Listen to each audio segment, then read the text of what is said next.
things.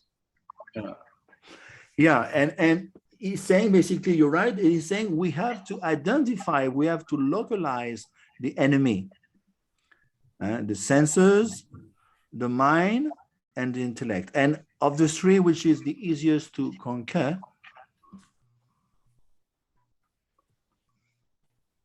Between the senses, the mind, and the intelligence, what's the easiest to conquer according to Krishna? Senses. Senses. Yeah. So he's given, is just like a general is, be careful, the enemy is there behind this little hill there, be careful. We have spies, we know the enemy is there waiting. The enemy is also there, that little mountain back there, can you see? There's lots of enemy troops behind. So Krishna is telling us the strategy of the enemy, the lust. It's in the senses, it's in the mind, it's in the intellect. And we know who is making the connection between the senses and the sense objects? The mind. The mind. Mind is basically a matrimonial agency. Yeah? This is the girl, this is the boy. Matrimonial agency, that's what it is. Oh, I want to find a good girl. Oh, I want to find a good boy. Yes, my name is the mind. I will help you. We have senses, and our senses are pulled by the sense objects, the form, the smell, the sound. And the mind is doing the connection, the matching. So that's why Krishna is very kind. He's telling us, be careful. And we will hear in the 6th chapter how long we have to control the mind. 5 years, 10 years, 12 years, 13 years. What is the verse in the 6th chapter of English? I'm forgetting the Sanskrit. It says, until you drop dead. There's a verse in the 6th chapter like this. Until we drop dead. We have to control. It's not going to stop. It's not because you're a sannyas, guru, and I've been in ISKCON 60 years, No. Maya doesn't stop. Maya doesn't take any days off.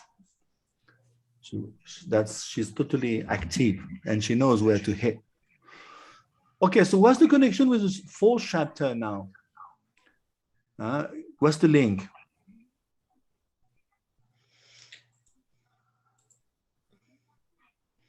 The title is Transcendental Knowledge, right? Yes. By getting knowledge, then we can learn how to control. Yeah. So the name of this chapter is Gyan Vibhag Yog. Vibhag means division. The division, the yog, the path that helps us to connect through division of Gyan, of knowledge. Or sometimes it's called Gyan Karma Sannyas Yoga. Gyan Karma Sannyas Yoga. Transcendental knowledge. So basically, what's the connection with the 3rd chapter?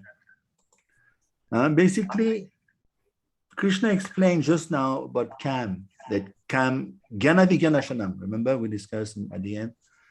It destroys Jnana and Vijnana. So it's quite a nasty fellow.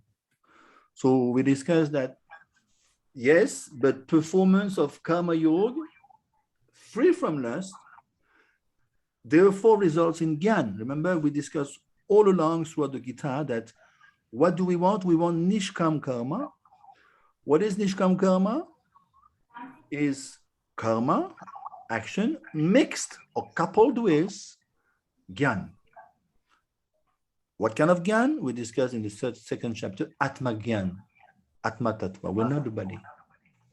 So when you combine those two, action coupled with transcendental knowledge, it's going to result in Nishkam Karma, acting on the platform of knowledge, acting on the platform of transcendental knowledge.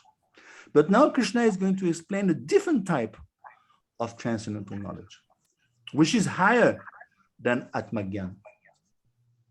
Dealing with himself is going to reveal himself, how this knowledge is received, Arjuna, how is it transmitted, why do I come down here, what do I do, what is my position, how to attain love of Krishna, how to go back to God.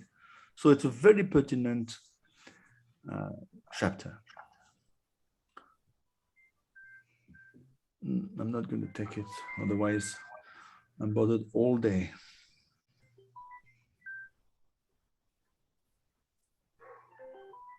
Our brother should take it. What is it? Who is that?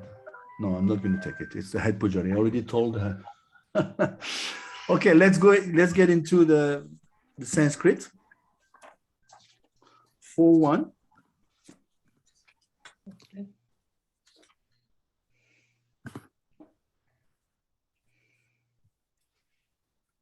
We can read it. I mean, you can read even the English if you want. It's up to you. Yes, English, you can start.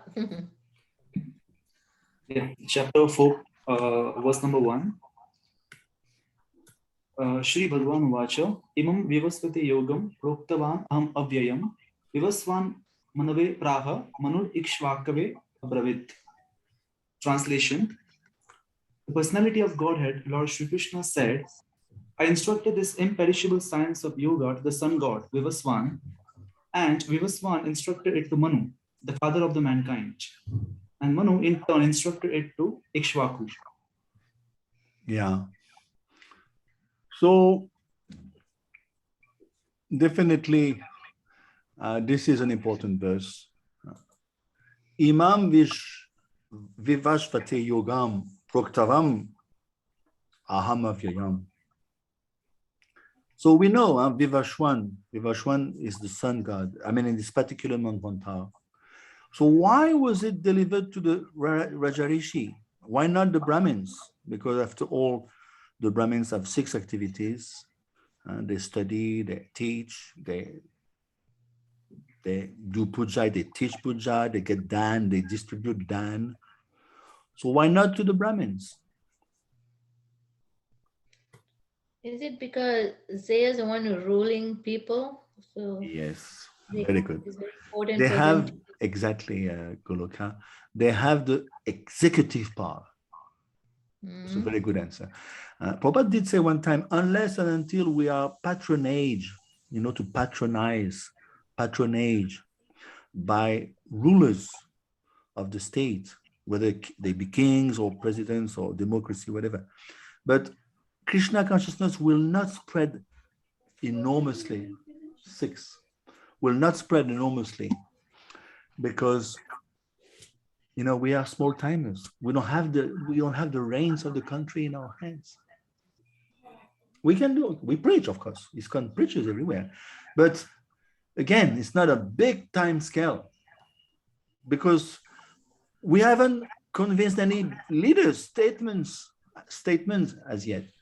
But once, can you imagine, let's say Biden or Macron here, it becomes Krishna conscious, then the whole thing is going to go like wildfire. So that is why it's definitely meant for the Rajarishi. They have the executing power. So Sakala Grahanam Raja, Vivashwan. So the question, I think Chandra gave the question this time. How long ago was it enunciated, this Gita to Vivashwan? How long ago? Vivashwan is the sun god. 120 million years ago. Yeah, can you imagine? Huh? I remember one time I was distributing books long back. And the guy was a Christian, a very staunch Christian. And we were discussing about, dating Gita and dating the Bible. And I told him, this book is about 52 centuries old. And he said, oh, well, okay, but the Old Testament is 7,000 years old. He was like, a little proud. And I said, look, sir, this Gita was first given not to mankind, it was given to the demigods about 120 million years. The guy was so angry, he brought me back to the door. He said, out. He could not bear. So yes, it blows the mind. It blows the mind of everyone. But within human genealogy, how long was it prevalent within human history? Prabhupada said in the purport, I think in 4.1. 20 million years ago something. There's so many numbers there. At Yeah. present moment, we have past You're not 400 into numbers, Goloka, I can see it. it's Yeah, 432. It's around 12 million years ago. I think so. 2 million years, but 2 million years. Because remember, Ishvaku, if you remember correctly, Ishvaku is one of the ancestors of Lord Ram. It's a Surya Vamsh. And it goes like this. It goes Lord Krishna, obviously. Then it goes to Vivashwan, Manu, and we're talking about our Manu. What is the name of our Manu, by the way? Vaivasvata. Very good. We are the seventh Manu. And there's 14 Manus in the Kalpa. We are into the seventh one. And then Manu gave it to his son, Ishvaku. It may not be his son, actually. I don't know if it is the son. Is Ishvaku the son of Manu, Vignesh? I think Prabhupada has mentioned that Manu spoke His his disciple and son. Okay, Maharaj great, Ishvaku. great. Okay, great, good to know. So we're talking about Treta Yuga. Ishvaku is way before Lord Ram, even. Treta Yuga. So Aparushaya. Aparushaya means, does it appear in, it's in one, yeah. Aparushaya means, we discussed in the Sri Show, it's beyond human grasp, it's human, area. It's Aparushaya, it's Krishna. We cannot fathom, because Lord Krishna, just like 10-2, remember? No one can know me, neither the demigods, the suras, because I'm the origin of the patriarchs, Arjun. No one can know but me. So that is why there's no way around. It should be Gita as it is, disciplic succession. That's the only criterion, actually. So that is why we should, even for the sake of benefiting of the Gita, we should, Prabhupada says in the introduction, we should just hypothetically accept the Gita and accept that Krishna is God, at least for the sake of while we read the book. Otherwise, we're not going to derive any benefit. Like the mundane wranglers, they speculate day and night. But unless they admit that Krishna is God and Krishna has spoken the Gita, in parampara, there's no much benefit, basically. Okay, 2. 2 is, I think it's a key verse you have to learn by heart. Evam para praptam imam rajasyo viduhu sakarena hamata yuganashta parantapa. The supreme science was that received through the chain of disciplic succession, and the saintly kings understood it in that way. But in course of time, the section was broken, and therefore the science as it is appears to be lost. So we could wonder, how come it got lost in the first place?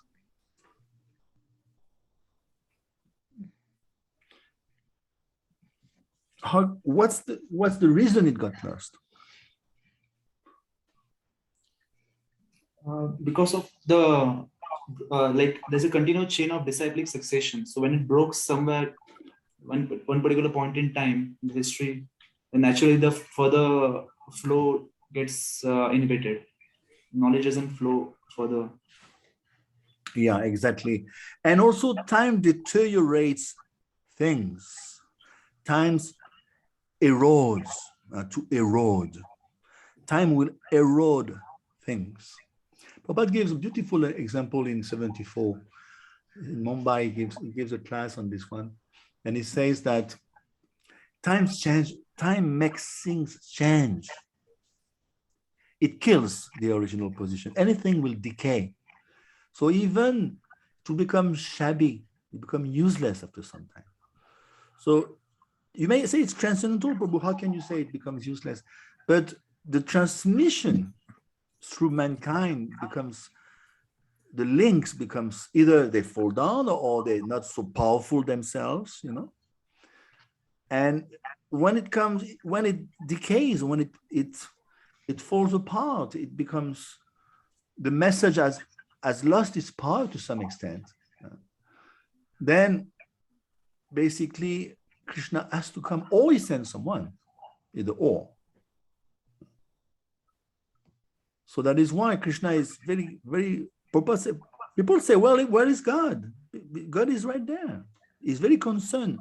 I'm concerned that the message is getting worn out. Let me do something about it. So Krishna is right there. And Prabhupada says in the Gita in 4.2, this is the danger of unscrupulous commentators. They're going to use the words of Krishna, but for their own aggrandizement. It's demonic. I use something that belongs to you, Vignesh, for my own advantage. This is demonic. So they spit on Krishna, but still they use his guitar, his words. This is rascaldom, basically. You have anything to say? I mean, it's quite a straightforward passage of the guitar. It's quite common. I think many of the people, first of all, don't read Bhagavad-gita, and of course, though people who read it, they don't understand it, and even who try to understand, they actually get lost because of various people who have their own ulterior motives. So actually, they don't come to the point of understanding that Gita talks about Krishna, but they just move around a lot of other stuffs, but not Krishna. Yes, definitely they remove Krishna. They want Ramaraja, you know the verse, Ramaraja without Ram. I want the opulence of this kingdom. I mean, Ayodhya was 100 miles long. It was way beyond the opulence of this Kali Yuga, Ayodhya. And also I heard that they say they want Lakshmi without Ram. Without Narayan. They want same old story. They want the woman without considering to whom belongs the woman, belongs to a particular man. They want Lakshmi, who does Lakshmi belong to? Lord Narayan. Same old story. This is Purusha Bhiman.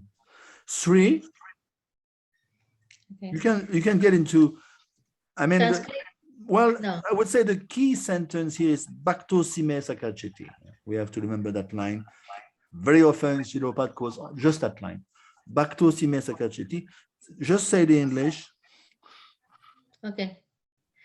That very ancient science of the relationship with the Supreme is today told by me to you because you are my devotee as well as my friend. Therefore, you can understand the transcendental mystery of the science. Yeah, that's a great warning for the Asuras. How come not everyone understands? Actually, Acharyas bring forward this point. Why, if it is so crystal clear, I mean, especially with Srila Prabhupada's Gita, it's so crystal clear. How come no one understands? Not everyone understands. What's the criterion?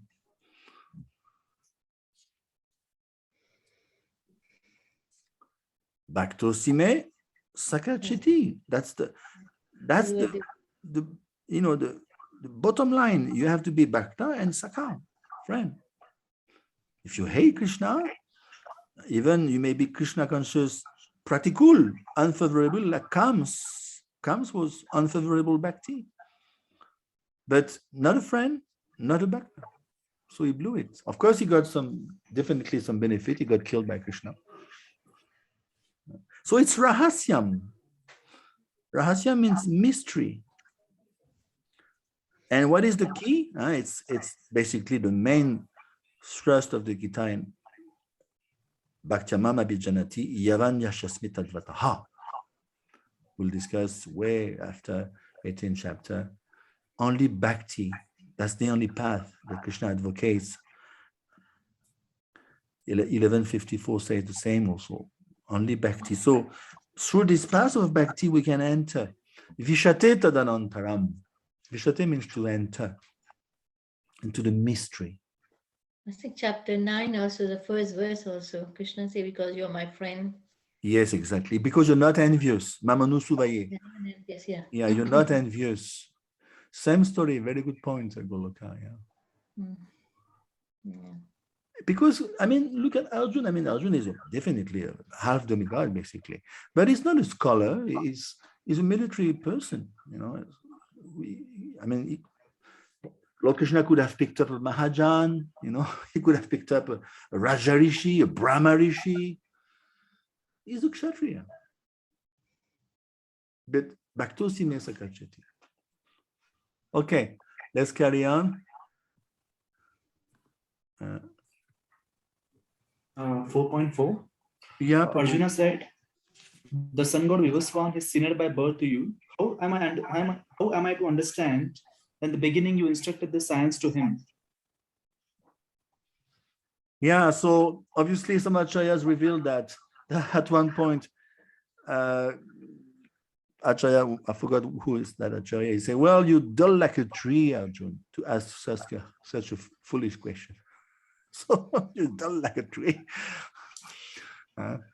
So why, actually, we can delve into that. Why did Arjun ask? It looks like it's a bit of a silly question. I mean, when you know who is Krishna, but why did he ask? There's an inner reason why he asked this question.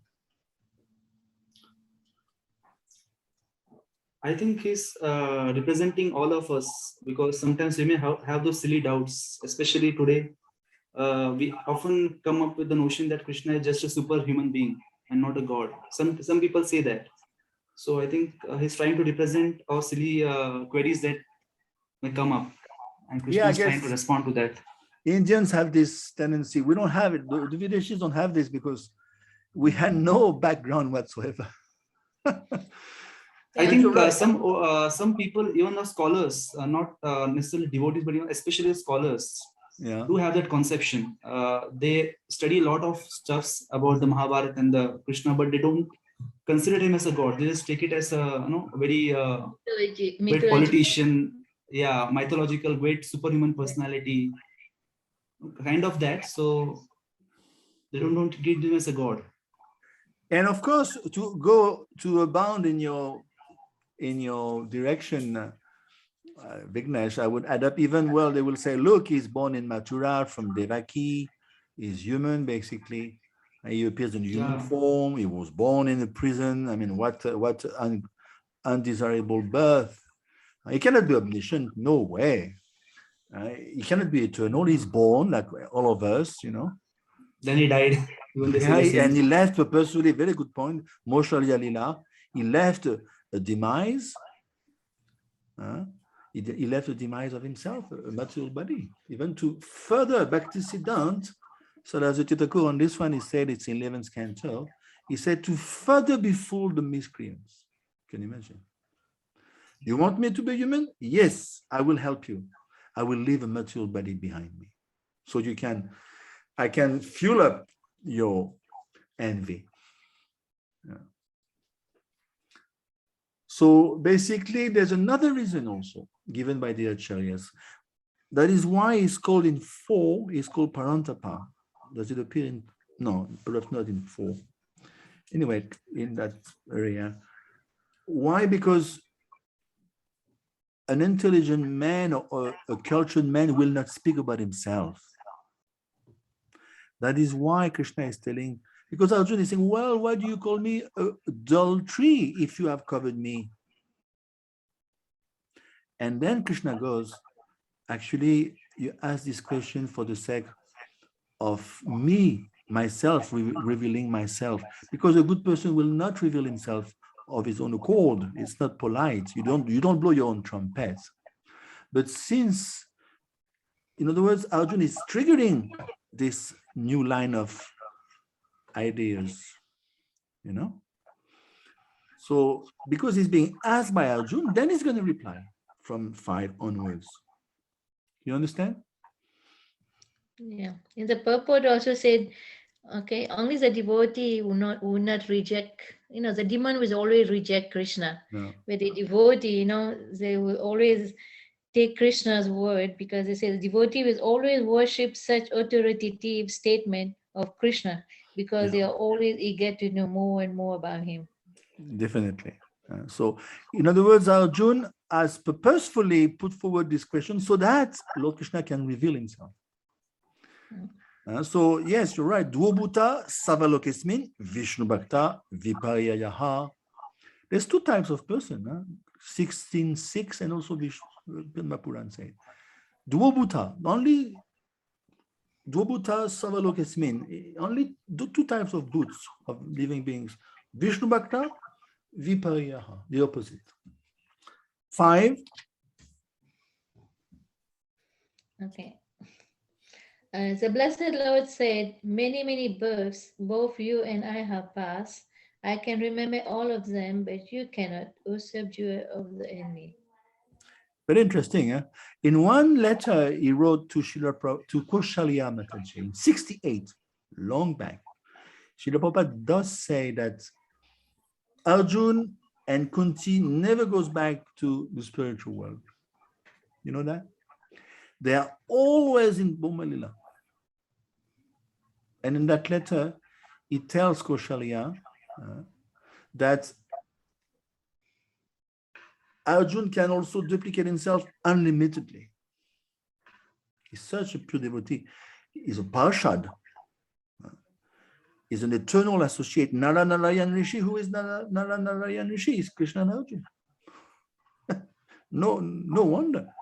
They're always together in Bhuma-lila, moving from one Brahman to the next. Gita has been spoken millions of times. Millions. And it will be... Even now in another planet, Gita has been spoken, isn't it? Prabhupada gives the example, there's a verse, yes, you're right, Goloka. In the 3rd chapter, Uddhav is speaking that verse. I don't know, I forgot the verse. It says that as soon as one lila is over, immediately it starts off elsewhere. Agasur lila is finishing off, immediately Agasur lila will start in a different Brahman. And then on this particular planet of ours, after Agasur, there's another lila. Krishna carries on. So in other words, it's totally mind, just like the sun. The sun sets in the horizon, but it appears in China. For China, it's daybreak. For us, it's nighttime. It's never over. But it's even more complicated for Krishna lila because, as I said, one lila is finishing off. Immediately, it's going to start elsewhere. So Arjuna has this facility, is such an advanced devotee, a pure devotee, that he can duplicate himself. And we can see Kardama Muni in the 3rd canto. He duplicates himself to nine forms. Yogis can go to 9 forms. But what to speak of a pure devotee like Arjuna? Unlimitedly. So Kunti and Arjuna always stays in Bhuma-lila. So Okay. what is a Kunti position in Bhuma? We know. We know. She's the auntie, yeah? She's the auntie. Because she's the mother of Arjun. Yeah, so she always stays with the son, Arjun. Vishnu Parikar. We cannot become Kunti, we cannot become Arjun. So this is, and my guru used to say, I remember, he left now, but he used to tell us, Bhuma-lila is even more exciting than Golok. Why? There's a reason. Why Bhuma-lila is more exciting? Because adventures. Yes, because the demons do come. In Golok Vrindavan, there is a rumor. Oh yes, we may be attacked by Aristasur. We heard from hearsay, but it never happens. There's no demons. So, but done here in Bhuma-lila, it happens. So it's much more suspense, you know. This is the greatness of Bhuma-lila. And also, even when we get our Svarup, we don't go straight back to the spiritual world. We go for final touches here and there. We go to the Bhuma-lila, just so we can be, you know, the little touches here and there can be patched up properly. So Bahuni, me vyatitani janmani, many births, Anantarup, like a Veduriya stone. He can take many births. Krishna is always the same. This is a very good verse to prove that the Jiva is different from Krishna. When you are dealing with someone is a bit, weird kind of God, someone who has a Mayavad, a bit slant to it, then you can quote that verse. My dear sir, look, many births, both you and I have passed. I can remember, but you cannot. Arjuna, even though it's Vishnu Parikar, he cannot. That's the difference between Vibhu and Anu Atma. Liberated, yes. Vishnu Parikar, yes, but not equal. Not Vishnu Tadma. Is it clear? Yeah. Yes. Okay. So this is the predicament with the Jiva. He forgets the change. The Antara Praptiya, 234 or 213, sorry. We forget the Antara, which we forget the change of body. There's one devotee, and he's still alive, Nishingananda Prabhu, because I'm writing a book on the saving of Mayapur. When I interviewed him, can you imagine, he's the first disciple of Indrananda Maharaj on this planet. Extremely senior, extremely advanced. And he told me, even when I was interviewing him because he was a key instrument in saving Mayapur 35 years ago, he told me he remembers when he fell down on the planet. Can you imagine? He remembers falling on this planet as a Jiva.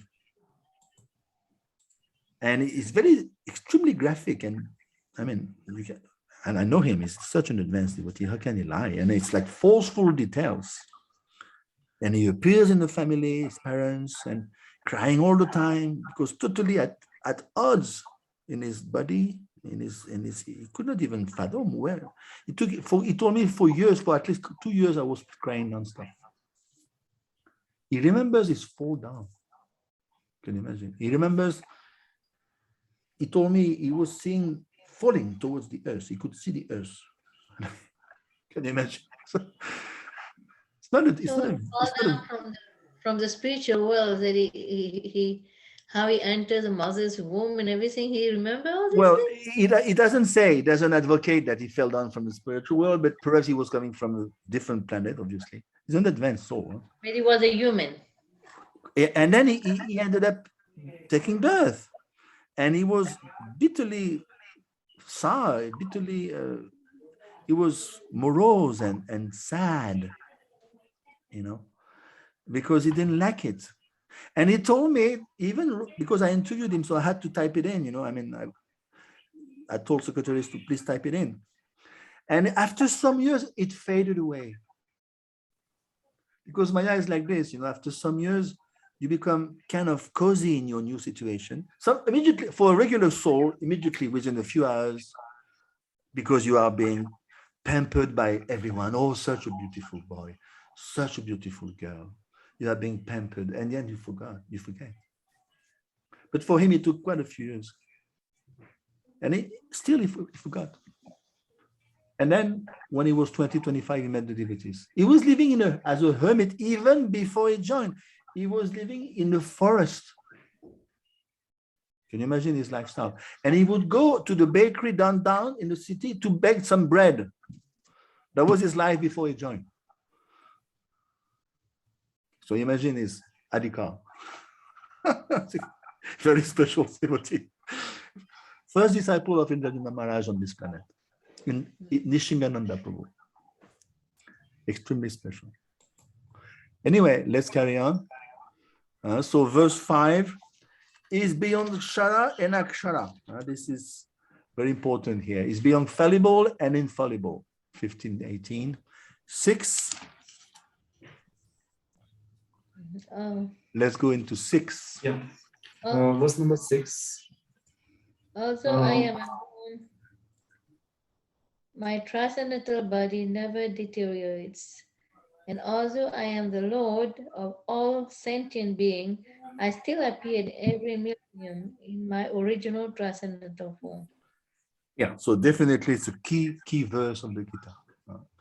Ajo, we discussed long back in pertaining to the soul, 220. Ajo Shashvato Yampurano Nahanyate Hanyamane Sharire. The soul is also Ajo. Ajo means unborn. So we may say, well, we're also unborn. The sunrise analogy is there in 6. What is the sunrise analogy?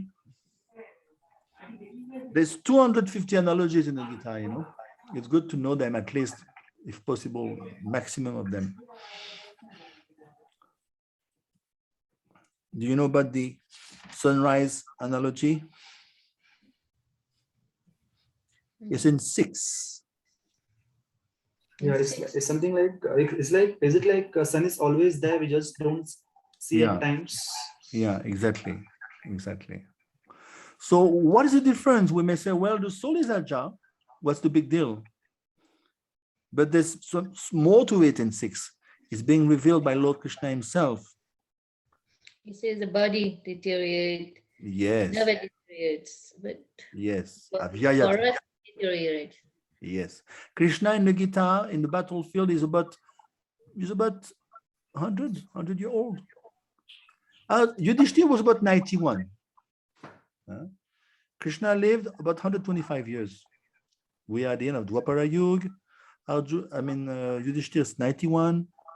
They are fighting. They have their vigor, full of vigor. But Krishna is great-grandfather already on the battlefield of Kurukshetra. It's pretty much at the end of his pastime. Great-grandfather, he looks like a Kumar. What is it? The 3 ages, Bal, Poganda, Kumar. 16, max 16-year-old. Avyayam. Never deteriorates. And here, this is a very important point. Achintya Bedabed. Bhutanam Ishvaropisan. Yes, I'm the Ishvar of all the Bhuts, all the Jivs. But be careful, Arjun. Prakritim Svamadishtaya. I'm situated in my own Prakriti. It's not, I don't have to borrow a body of matter from Devi Prakriti, from Maya. No. Prakritim Svam Adishtaya. I'm situated in my own Prakriti. I come as I am. I don't have to borrow matter to make up for my body. Major difference. Plus, Sambhavyatma Sambhavyamatma Mayaya. I come by my Atma Maya. Internal potency. You guys come from the external potency. That's a major difference. So again, those verses are extremely good to separate the Tattva, and Jiv Tattva, Vishnu Tattva, or Krishna Tattva. It's excellent verses. You cannot, these are powerful verses. You just stick to the Sanskrit, people will understand, or they will just keep quiet, finish. Any questions? Quite clear. I still appear in every millennium in my original transcendental form. So he appears every millennium in Krishna form? Yeah. He's always Krishna. Krishna doesn't have to. Yeah. Krishna has many other forms also, like Vishnu, the first that. Advaitam, Achyutam, Anadim, Anantarup. But Krishna is the Swayam Rup, the original personality of Godhead. All the others are Vibhav, Vilas, forms, Vishnu Tattva, no doubt, Amsh, Kala, expansion of expansion. But Krishna is Swayam Bhagwan. When he says each millennium, what does it mean? Basically, he's talking about Kalpa. Kalpa means 1 day of Brahma. He's supposed to come. He may not come. It's according to his own sweet will. These are, I mean, it's one of my favorite passages of the Gita. 7 and 8 go together, actually. We can read those two. Okay. Verse number 7. Yeah. Whenever and wherever there is a decline in religious practice, O descendant of Bharata, and a predominant rise of a religion, at that time I descend myself. Verse number 8. To deliver the pious and to annihilate the miscreants, as well as to re-establish the principles of religion, I myself appear millennium after millennium. Yeah. So I think I may have asked this question before, pertaining to 8. What is the need of Lord Krishna to deliver the devotees? Because we will hear in 14:26, Mam Shayuva Bicharena Bhakti Yogena Sevate Sagunan Samatityetan Brahma Bhujaya Kalpate. Krishna says, 14:26, that whoever engages himself into Avyabhacharini Yoga, unmixed, undiluted bhakti, is nirgun. And bhakti starts there, actually. Up to there, it's only sadhana. We are practicing bhakti. Sadhana, practice. Sadhana, bhakti in practice. We are sadhakas. But 14:26 clearly advocates it starts from there.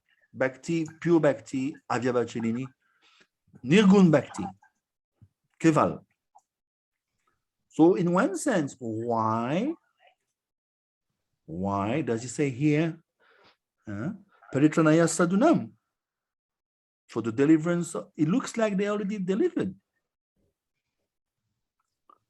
So how to reconcile this?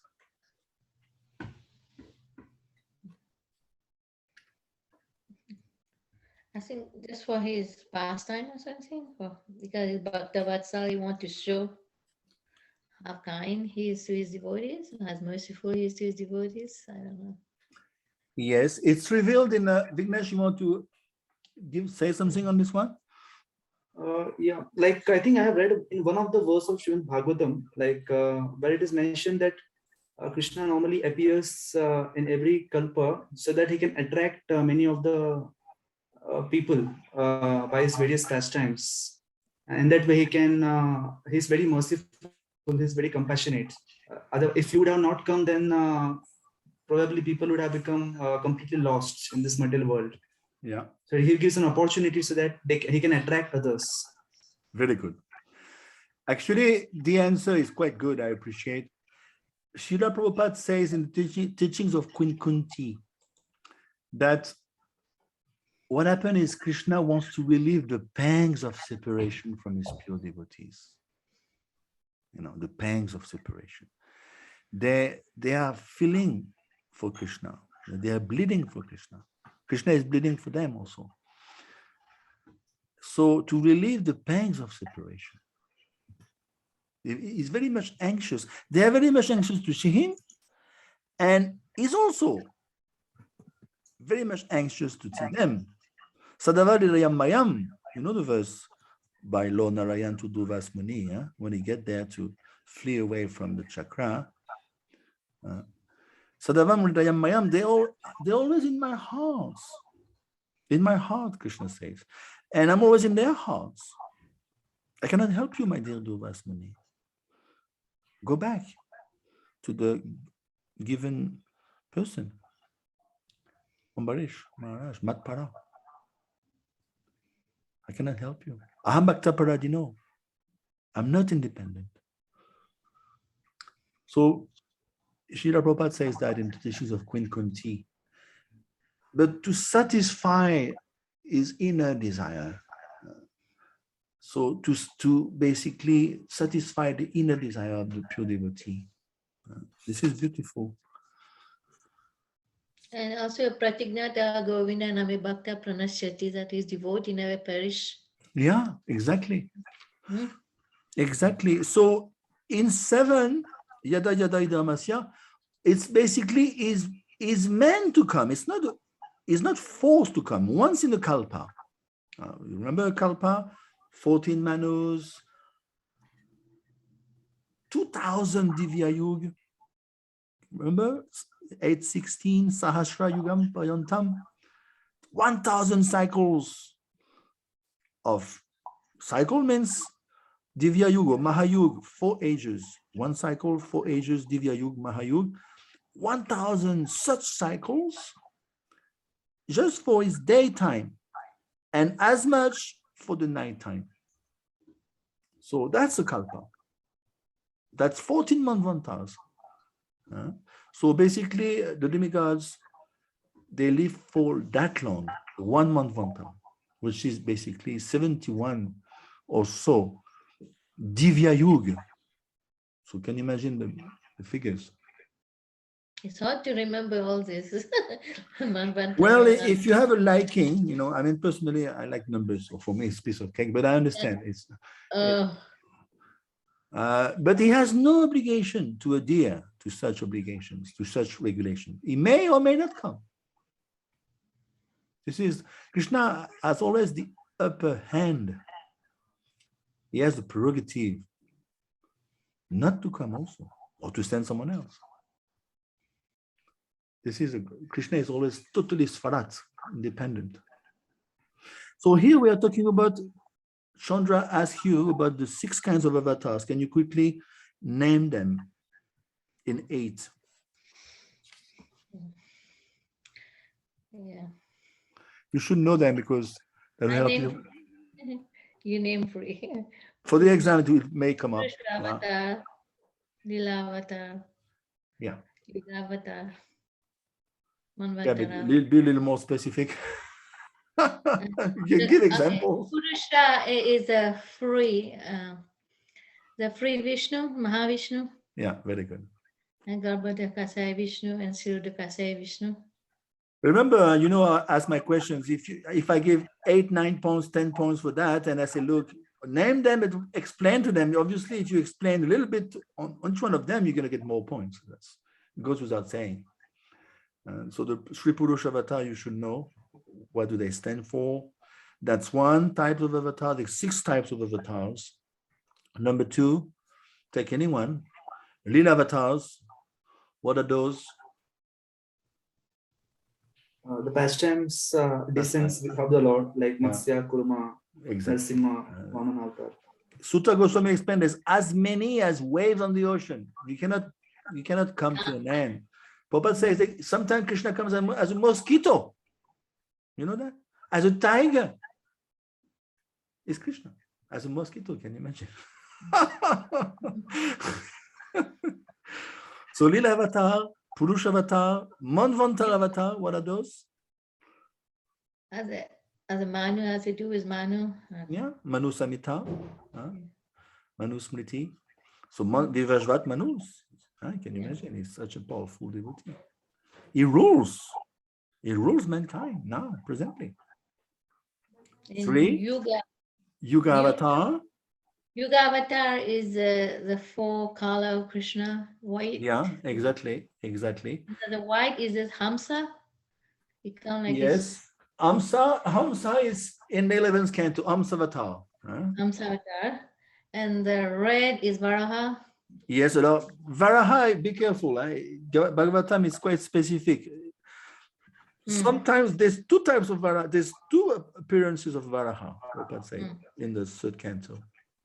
One Varaha is white, one Varaha is red. So it may differ sometimes. That is why when the Acharyas comment, you may find slight differences of details, but the theme remains the same. Okay. The Varaha and then blackish is Krishna? Yes, Krishna Varanam, Vishnu Krishnam, Sankupam Gastraparashadam, definitely. Yeah. Then Lord Chaitanya, yellow, the complexion of yellow. Yes, so let's discuss about, Prahlad has to say something on this one. Trying to remember the verse.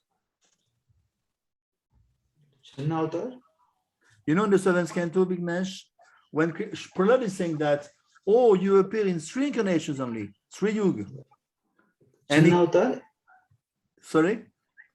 Does it mention Channa Avatar, like Channa Ukalo? Yes, Something? but I'm trying to remember the verse of Krishna Prahlad. Varna Krishna Krishna. No, that's 12th canto.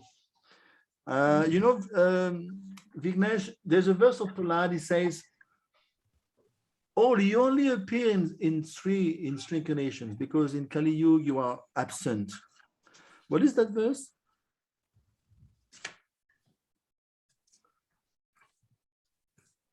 I can't find it now. It's in the 7th canto. It's a verse of Prahlad.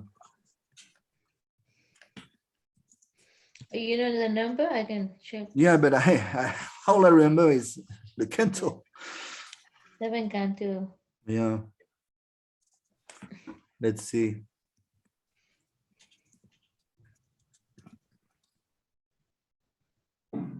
Oh, yes, exactly. Got it. 7:938. It's a beautiful verse. Hitamnri tirya grishidev jasavataner lokan vibhavayasi amsi jagat pratipan dharmam mahapurush pashi yuganuvritam chanakalo, yes, Vignesh, chagnakalo yadabhavas triyugo tha satwam. Is praying to Lord Nrsimhadev.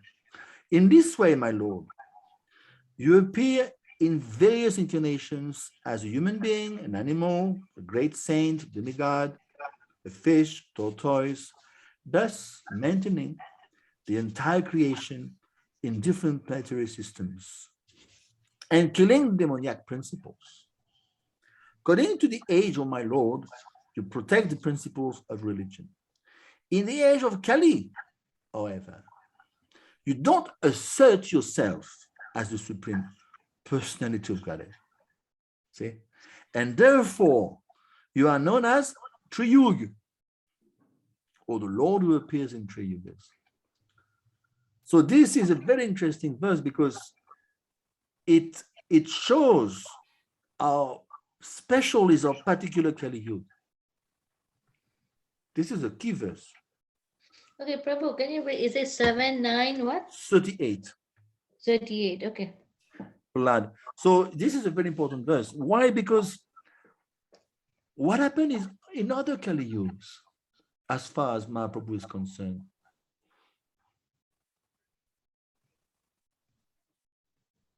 there's a subtlety here. It's a very important point.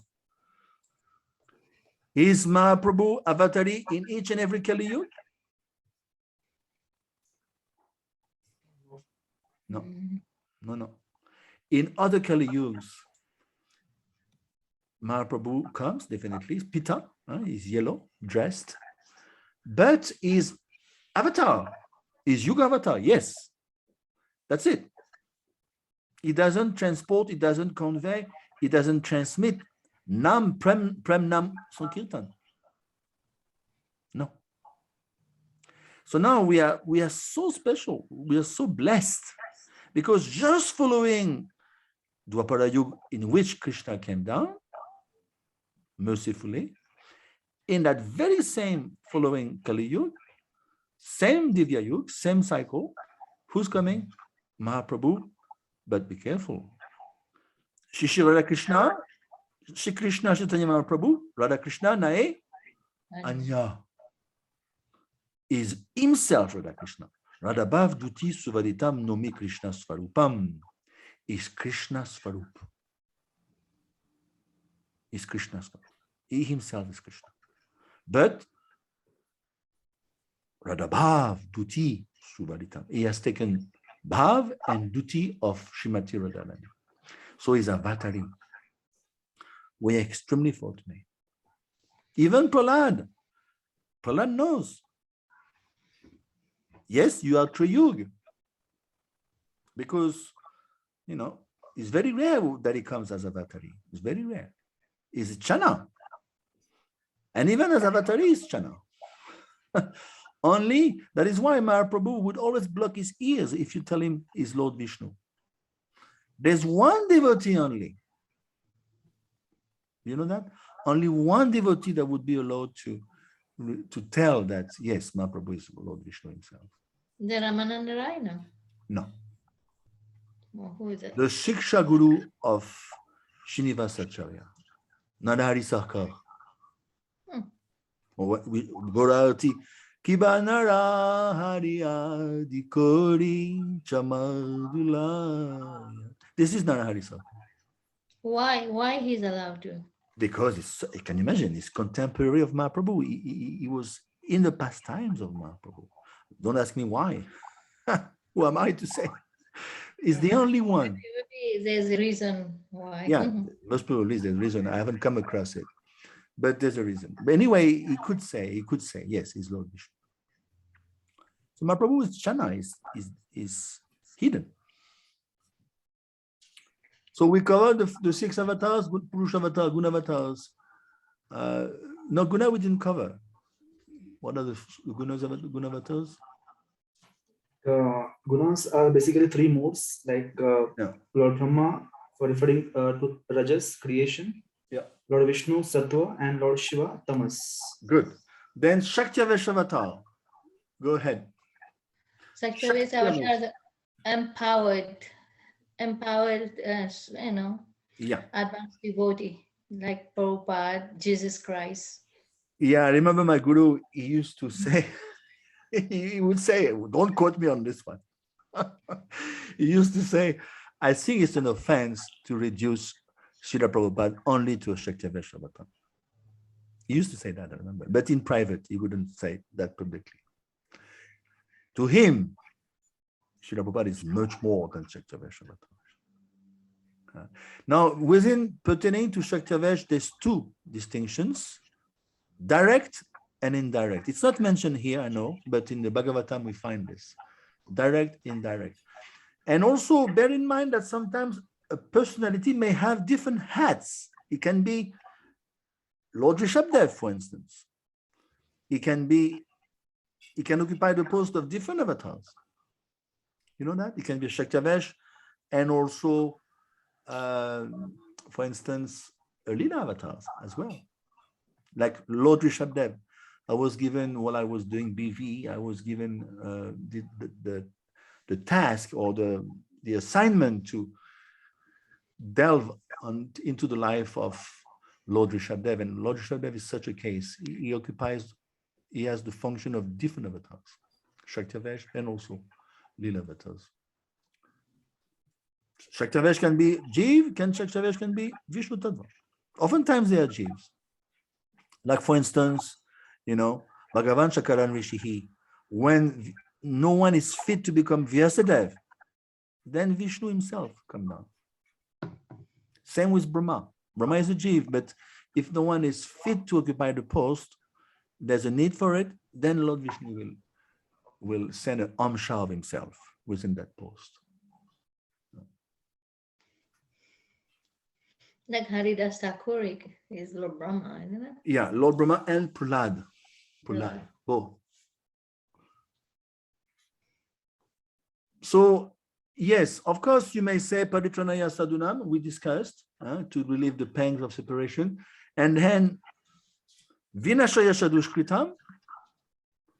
So we could say, why does he have to come himself to destroy the rascals? In one sense, agents can take care of that. Maya, even Adidevi clash, piece of cake for them to create a big, let's say, nuclear holocaust, or tidal waves, earthquakes, whatever. So again, it comes to the same reason, because he wants to favor the sadhus, the devotees. He wants to relieve. The main reason is that he wants to relieve the pang of separation. And of course, obviously, one of the side product is he wants to kill the ignorance through this Gita. Okay, any questions? I think there's one more, like I have heard somewhere, like Krishna has a desire to fight. So normally when he intends to fight, he normally, there are people who come from Vaikuntha and he they fight with them, and again they get back. Again, they are liberated once he is killed, once they are killed by Krishna. Yeah, of course. Of course. The whole... Jai. Yes, sorry, Goloka. Like Jai and Vijay. Yeah, exactly. And you can see even Abhimanyu, who is Abhimanyu, is the son of Chandradev. You know the story in Mahabharata. Brahma specifically, he pleaded to Chandradev, please give me your son. His son was very, very powerful, brave Kshatriya. So Brahma knew about this battle, obviously. It's a universal battle. And he told Chandradev, please lend me your son. And Chandradev was reluctant, said, no way. And finally he gave in. He said, you can have him only for 16 years. That's why Abhimanyu was killed prematurely.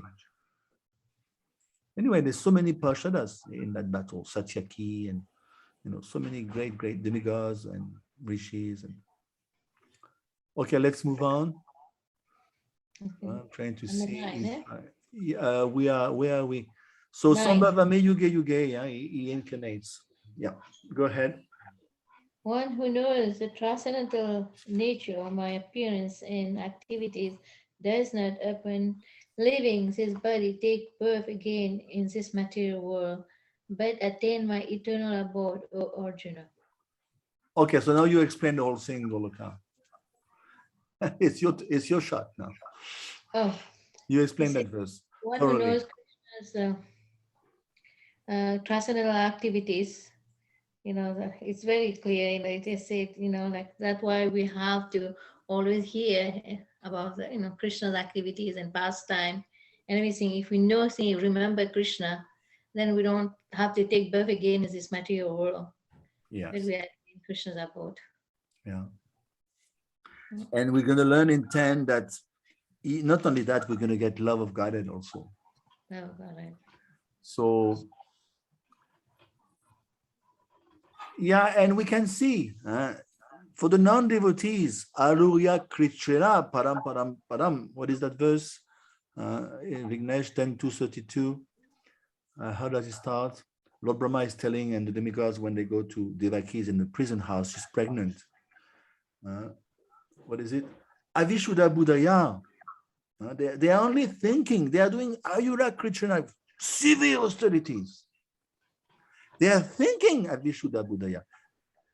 Vishuddha, no, they're not purified. So we're talking about the yogis, the great austerities. Patanjadaha, Yushmat Angrayaha.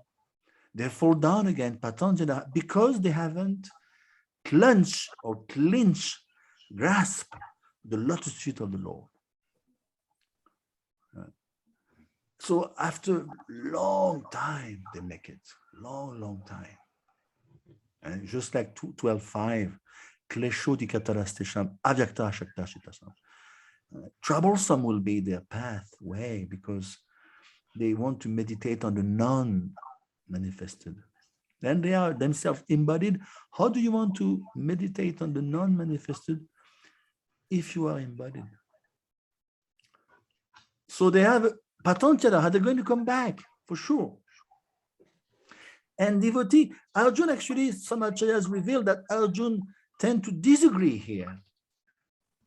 How could it be, Krishna? I mean, it looks like it's a piece of cake for the devotees, and the others are struggling. Why is that? Just by understanding the transcendental nature of your pastimes and lila, janma karma chame divyam, you go back, they go back. So it goes back to the same topic we discussed times and times again. Is he partial or is he not partial? Did we discuss that with you? Yeah. Yeah, this is a very important point, very important topic. People will tend to blow hot and cold here. Even devotees, sometimes they cannot even come to a conclusion. Because it looks like 9 is Ashirvad, it's benediction, it's pure Ashirvad. Can you imagine? Janma, karma, chamedi. If you know those two, you go back. I mean, it's such a boon. Why don't everyone do it? It's amazing. Yeah, some people, Krishna gave you independence. He gave you the knowledge. It's up to you to accept. No, Krishna never force you to accept. Yeah. And be careful, the Sanskrit is quite specific here. Tatwataha. Tatwataha. In truth. Yes, deeply. With conviction. It's a science. Bhagavad Tattva Vigyanam, Mukta Sangasya Jayate. And Bhagavad Tattva Vigyanam comes after a long time. First, Srinvatam Svakata Krishna, then Nasta Prayeshwa Badreshu, then Tadarajasta Mubhava, Kam Lobadaya Shayer, Kam, Lob will vanish, Evam Prasana Manaso, Bhagavad Tattva Vigyanam, Bhagavad Tattva. So, it comes after long purification. And people don't want to wait for the purification. That is why they turn to the demigods. 412, we're coming soon. Oh, I don't want to get purified. It's too long. It's too long. I want now. Shreya and prayer. That's why. Why do you think the Indians turn to demigods? They know. Krishna consciousness, is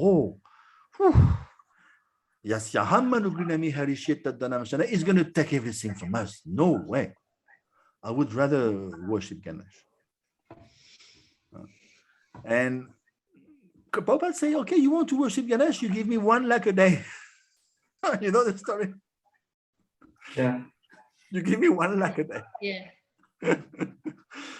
He mentions not farting less than that, something like that. So Tatwataha means we have to get free from the bodily concept of life. That's the bottom line, bare minimum. Otherwise, how can you understand Krishna? So it looks like a simple verse, easily accessible, but actually when you look into it, it's Tatwataha. We're going to bear the fruits at the end of life.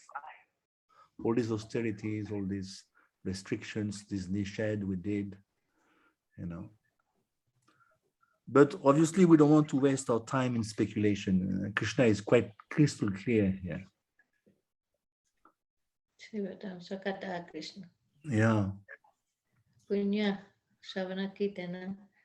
And now we're going to jump to a different little subsection. He's going to explain that is the ultimate goal of all path. And everyone is dependent on him, basically, for his mercy, for success. And we're going to discuss about Vanashram Dham now. Coming up soon. 10. 4.10. Being freed from attachment, fear, and anger, being fully absorbed in me and taking refuge in me, many persons in the past became purified by knowledge of me, and thus they all attained transcendental love for me. Yeah, it's a beautiful verse. So it's a continuation of 9, obviously. So not only you go back, but there's a big clause. What is the clause? Manmaya, what does it say here? Madbhavam, Madbhavam. Madbhavam means, Prabhupada sometimes translate bhavam as my nature, but here my love. Love. You're going to get love for me, Arjuna. So can you imagine this Shrutifal, the Ashirvad here given? Not only you're not the first one, Arjuna, to tread on this path. Many before you. Just like the boat, there's a verse in the Bhagavatam, the transcendental boat of knowledge, Pravineva, Vrijinam Santareshyasi, in the 4th chapter, we'll come to that soon. The boat of transcendental knowledge goes to Golok and go back to pick up the other devotees who stayed behind. So that boat is going up and down on the Viraja river. Yeah? And then according to our Bhakti Ras, or what is our Ras with Krishna or Ishtadev, we're going to be placed within the Paravyom, in Vaikunt, in Ayodhya, in Mathura, and Vrindavan. Obviously, in Gaudiya, we are more into, obviously, Mayapur, Vrindavan. So it's a great boon, this verse 10 here. Yeah. And also, is it being freed from attachment, fear, and anger? This, a lot of people, when you're devotee, sometimes we are fearful, like the virus is here, the coronavirus. We are very fearful that we catch him. It's very, very difficult to be Yeah, free from that's a very good point, Goloka Mataji. But first of all, the question is, are we being told to be fearful? Are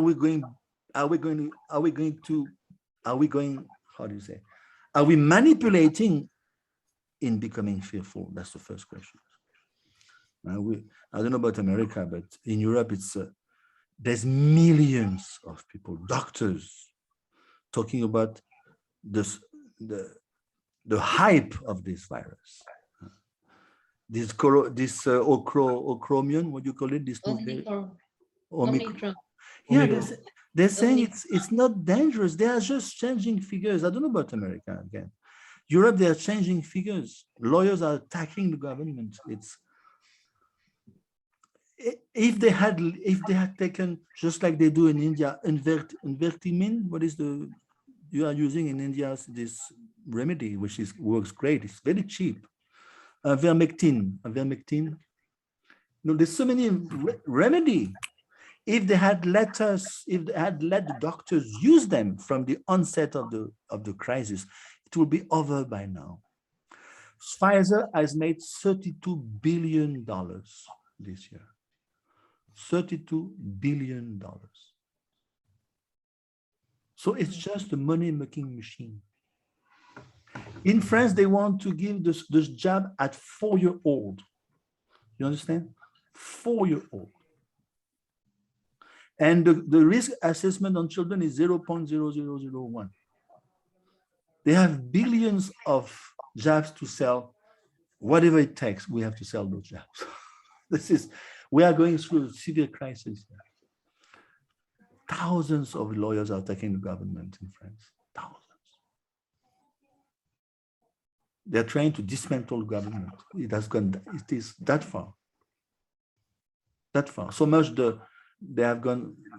This is called, we discussed today, it's Barabav. It's Asurabav. I don't know about America, but in France, now they have just passed the law that it was called before the sanitary pass. They have changed the name. It's vaccination pass. They are going to enforce the vaccination. Yeah. In America, it go by state. Some state are like very lenient. Some state are mandating people. Just now, like while people were celebrating Christmas, they just passed the law. They're trying to push the law, to amend the law. They're saying within a few weeks, a few days, it's going to be compulsory. You cannot go to work. You cannot go to work. People are going to start starving. So we can see just to control the populace, you have to instigate terror. History repeats itself. If you look at French history, so many times governments, after the revolution, they instigate terror. People are terrorized. And then they just bow down, mister. That's my point is that if we still have this fear, will we attain the refuge of Krishna? Because we have to be it goes the other way around, Goloka. If you are Krishna conscious, then as the degree you are Krishna conscious, your fear will subside. Your fear will subside. Of course, we're not on the level of Srila Prabhupada. Prabhupada rented a haunted house in Hyderabad. Can you imagine? You know the story. House is huge and so cheap. And he said, I'm going to take it. It's so cheap. Then people told him, but you know why it's so cheap? Because there's a ghost. Anyone would have backed out from renting that house. Prabhupada said, no problem. It's cheap. I'll take it. This is a buyer. Of course, will I be able to do it? Will you be able to do it? Will rent that house, Vignesh?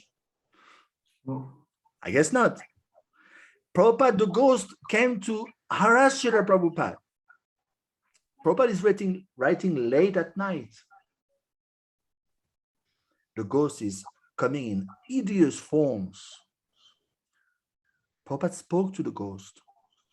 Prabhupada delivered the ghost. The ghost thanked him. Thanked him. I was stuck in that body of ghost. You saved me. The ghost surrendered to Prabhupada. So we can see, according to our own level of Krishna consciousness, fear is gone, way gone. But of course, as we may be still fearful, you and me, because we're not so Krishna conscious. But here we're talking about 410 means someone who's totally Krishna conscious. Tadvataha, in 9, Tadvataha, totally. Anything to say, Vignesh? I think like as long as we are in a comfortable zone, we don't fear. But Yes. once we are put into test, then probably everything, our test of devotion comes into play. Till that time, our test of devotion, like we are put into test in how exactly we are really confident on Krishna. And Krishna of course, sees that. Exactly, because 10 is very explicit, and look at the purport. When we say fear, it's very interesting. It goes deep. Prabhupada goes very deep here. There is rag, dvesh, rag, bhaya, krodha. Rag is attachment. We can be still attached to materialism, even as a devotee. It lingers. Then bhaya means fear. Fear, Prabhupada says it's 3 things we should be fearful of in 410. Did you notice? There's 3 dangers for spiritualists, for a devotee. Did you pick it up in 410? Very interesting purport. How does he explain those 3? Rag, bhaya, krodha. How does he explain? He puts it back in perspective within Krishna consciousness. Did you notice? Attachment to material life, fear of spiritual personal identity. Yes, excellent. This will come up for the exam, I'm telling you. Better know it. Huh? So,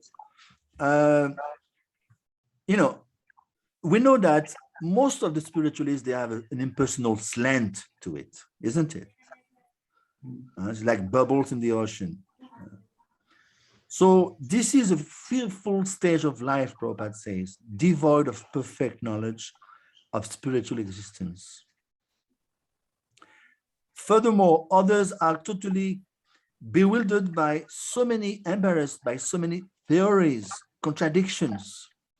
And what happened? They become disgusted. They reject everything in one go, and they take up drugs, hallucinations, ganja, whatever, opium. They're sick and tired. I'm too much bewildered. To hell with everything. To hell with everything. So Prabhupada said, we have to be careful not to be too materially engrossed, attached, and don't give up attention to spiritual life. Some people want to merge. Some want to disbelieve everything. It's too complicated. I'm getting confused. Let me drop everything. So then, what is the conclusion? At the end of the purport, it says, one has to get rid of 3 stages of attachment. 1, what is 1? Material. Negligence of spiritual life. Yes, first one. Fear of a spiritual personal identity. Yes, we are suffering in this body of matter. I don't want the body. I'm sick and tired. I don't want any form. I'm suffering because of my form. So I don't want to hear about spiritual liberation, personal liberation. No, I don't want anybody nirakar, nirvishesh. That's why they're going for the spiritual suicide, for the spiritual impersonal liberation. They don't want to, they're sick and tired of having a form. It's one of the of the danger, Prabhupada says. Fear of a spiritual identity.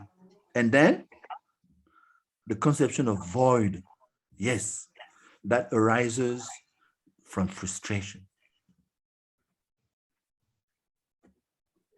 You know, so these are the three dangers, even as a spiritualist.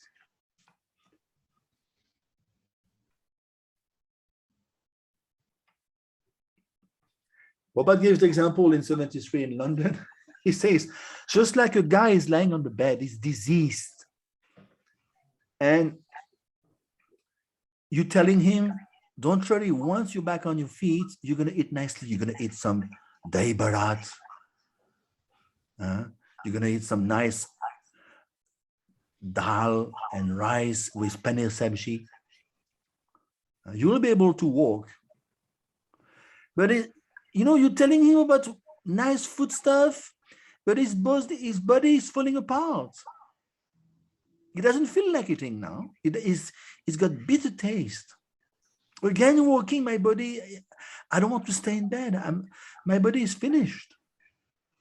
He's accustomed to eat bitter medicine and sagudana. It's not very palatable, sagudana.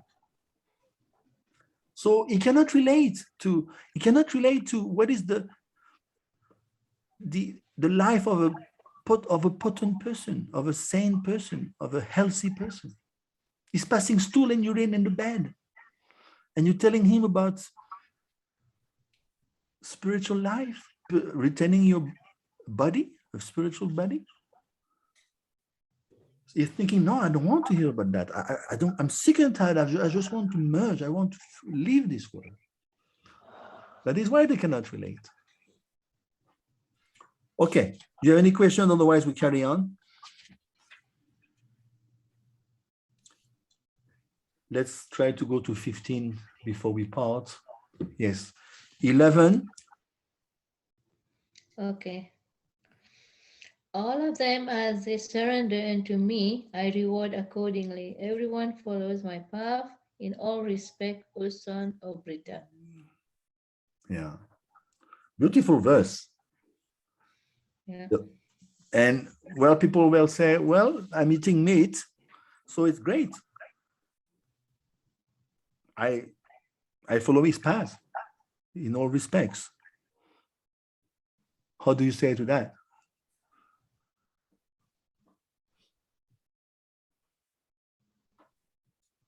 Krishna is the object of everyone's realizations. Mm-hmm. Anyone and everyone is satisfied According to one's desire. to have him. Mm-hmm. So how would you say to someone who say like that, well, great, I like this verse. Krishna is very open-minded. I like it. I can carry on and I follow his path. It's written right here.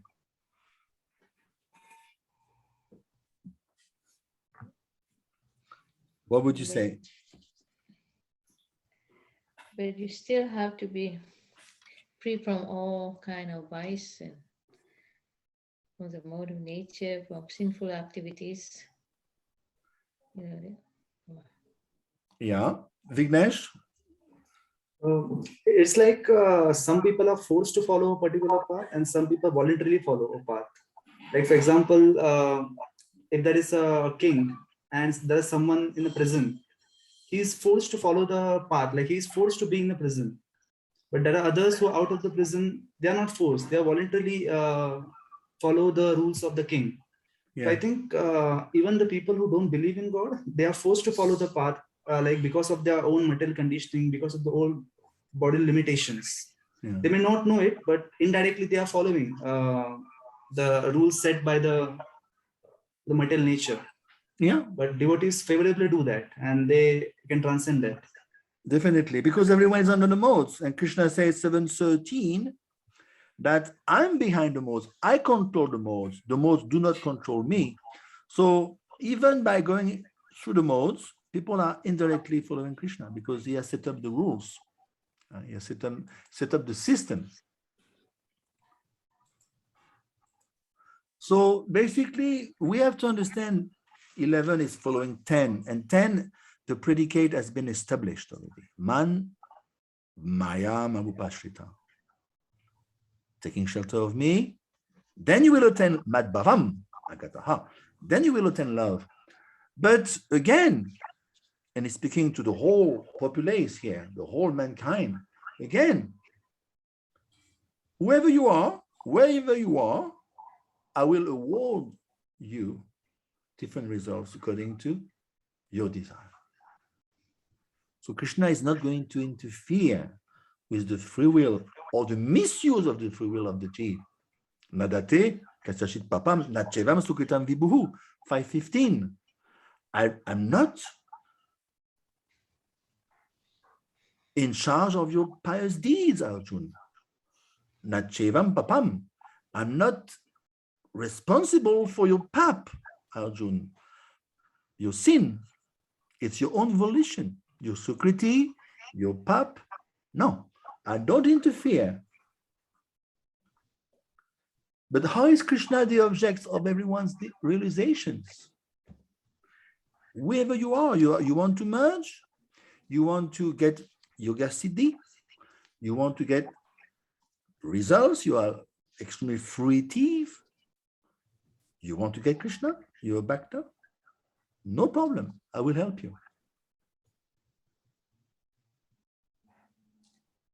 And of course, we boil up to the desire. Yes. Actually, when we boil it down to what it is, what do we own? What do we own? Krishna says in 15:7, Mavemamcho jivaloke jivabhuta sanatanaha. The souls belong to me, Arjuna. We don't even own our soul. Number one. Number two, bhumira punalovayu kamanubudilevacha. Ahankaratiyame binna prakriti ashtada. Even the body surrounding our soul doesn't belong to us. So we don't own the soul. We don't even own ourselves. We don't own the matter that surrounds our soul. What do we own? What's left? What's left? You just said it. The only thing left is desire.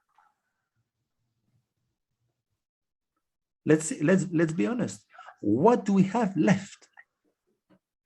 Desire. And remember in the 15th chapter, the reflection of the banyan tree,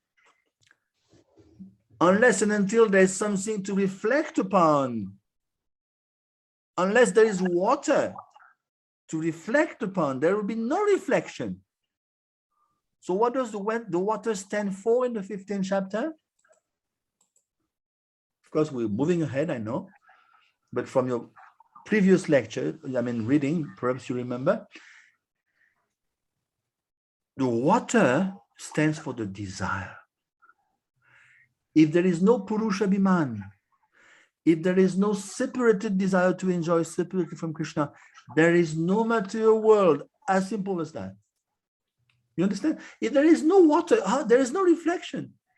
So if there is no separated desire to enjoy from Krishna, there is no material world. The only reason of this material world exists is because we have separated desires. Otherwise, there will be no reason for this world. You follow? Yes. That is why Krishna is very kind to accommodate all these fellows, Mayavadis, yogis, Bhogi, Mukti, Siddhikami, Sakali, Ashanta, Krishna Bhakta, Nishkam Mataiva Shanta. Only the Krishna Bhakta, Nishkam is Nishkam, Ashant. There is Shanta, sorry. All the others are Ashant. They have something, they have an axe to grind, they have a hidden agenda. So Prabhupada says in 11 that all these different degrees of advancement, it is the same path, Brahmanapati, it's called the Brahmanapati, leading to Krishna. But if you stop on the way, then you end up getting the tag where you're at, or he stopped on the way, is a Tyagi, or is a Vanashram follower, is a Kamakandi, or is a Mayavadi. or is a Brahmavadi, or is a yogi. So it is just same path, but on the way you may stop. That is why 12.5, Krishna will say in 12.5, they also come to me, Arjun, after tedious, it's troublesome. They want to meditate on the avyakta. It's difficult, it's troublesome, but they will also come to me after a long time. So it is the same path, but the devotee do not stop on the way. This is the difference. Because even Prabhupada say, when you leave your body as a devotee, you know that. You leave and you're going to go through the different layers. You're going to go through, first of all, the upper planets and all these great planets. Then again, go through the layers surrounding the Brahman. You may find Bhumi Devi trying to tell you, please come, stop here, and we can worship Krishna together. In the layer of earth, water, fire, maybe a lure to stop. Then you enter Paravyom, Brahman, Brahmajyoti. You may even stop there. May stop in Vikund, depending on your ras. So that's why we should never stop. We will discuss it long ahead. 1865, Prabhupada said we should not even become attached to other forms of Krishna. It's so specific. Only Krishna, not even Ram, not even Nrsimhadev. 1865, look it up. Prabhupada is very specific. We concentrate on this. Contradictory. In our Gaudiya sing, we have like Chaitanya, Nityananda. Yeah, of course, it's not different. Yes, but even though we worship Lord Ram, we worship Vamdev, the appearance is there, but we are exclusively, we become specialists. This is the thing. Prabhupada is like that. Prabhupada never compromised. He has this particularity. Okay, so where are we? 11. Anything to say on 11? It's 12 now. Yeah, no, but I just want to make sure you follow, or you want to discuss further things, Now 12 is there because what if we start why people turn to Krishna, to demigod worship? 12 is there. Go ahead. Men in this world desire success in pursuit activities, and therefore they worship the demigods. Quickly, of course, men get results from pursuit work in this world. Yes. Why? The main bulk of the worshippers, especially in India, they worship demigods. Who is worshiping Lord Krishna? Who is worshiping Lord Ram? A few, yes, but in minority. Why?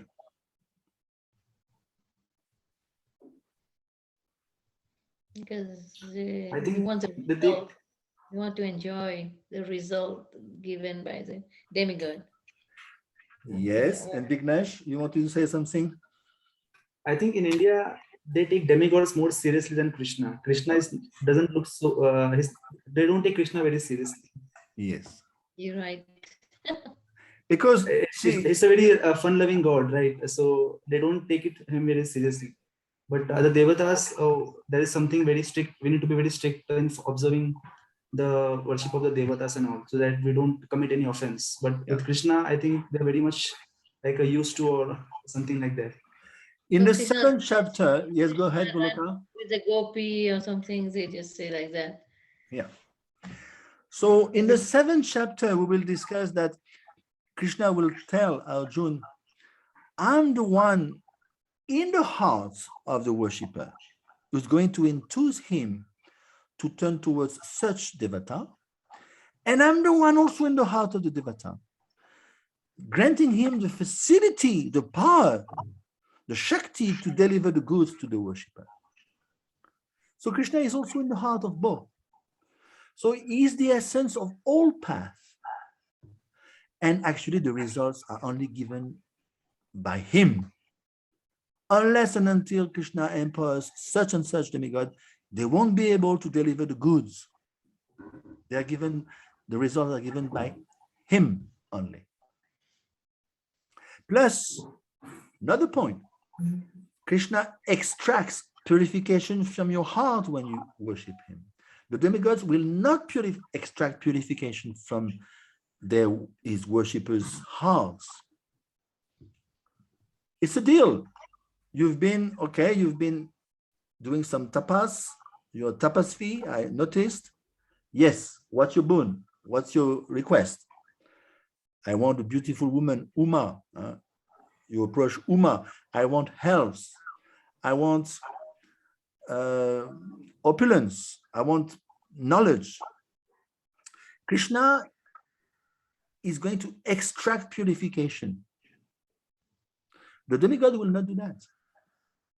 Look at yourself when you join. What was your intent, your motive in joining ISKCON 10, 15, 20, 50 years ago? Look at your motive now. Is it the same? Why not? It may not be. Most probably it's not. Because your Krishna has extracted purification from your heart.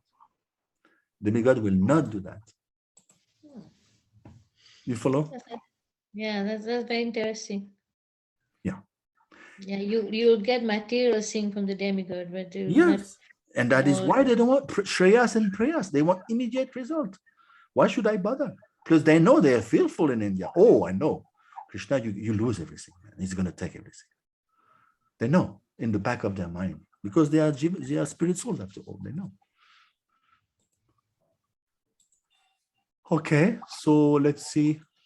We can move on. Yeah, it's 12:08 now. Should we continue or just? Yeah, go ahead, carry on.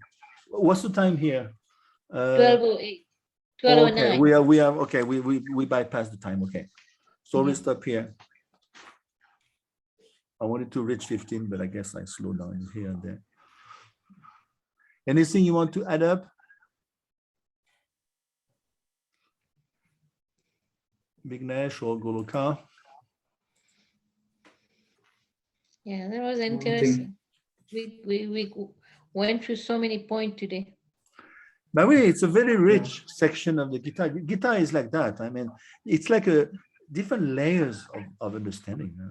You cannot say, well, okay, I kind of grasp the Gita now. I'm okay. Let's go move on to a different book. Yeah. Man, you go back to I think it takes a lifetime to grasp every single thing in the Gita. Maybe not a lifetime, maybe several lifetimes for me. And the best way, I'm telling you, you know it, because you teach the Gita. You just start teaching. Don't wait years of times. Just start teaching. Start teaching. More you teach, the better, because you are always dealing with the subject matter. The best way to assimilate is to give to someone else. So do it. Vignesh is so pundit. Vignesh, you already have a group of students or something? Not yet. I'm planning. Yeah. Don't delay. And Goloka, same with you. You know so much.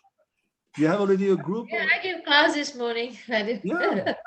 Give class, give seminars, and have ongoing study like we do here. It doesn't have to be, okay, I don't have Bhakti Shastri. It doesn't matter. It can be informal. Doesn't matter. Today, chapter on Bhagavatam was very elevated. It's chapter, Canto 10, chapter 31. It's about the Gopi in Krishna's pastime, Yeah, well, at least we fly on airplane. Whatever you share is always welcome. And we're not envious. Someone knows more, someone knows less. Doesn't matter. We're on the same boat. Krishna sees the intent. What is the bhav grahi janardhan? What is his bhav? He has a mood of getting knowledge. He wants to listen. Shrimatam Svakata Krishna. So in order for you to retain all this, do you read a lot? How much do you read and how much do you study? But Mataji, it's like, what do you think I have only one group? When let's say you are a carpenter. Practice makes perfect.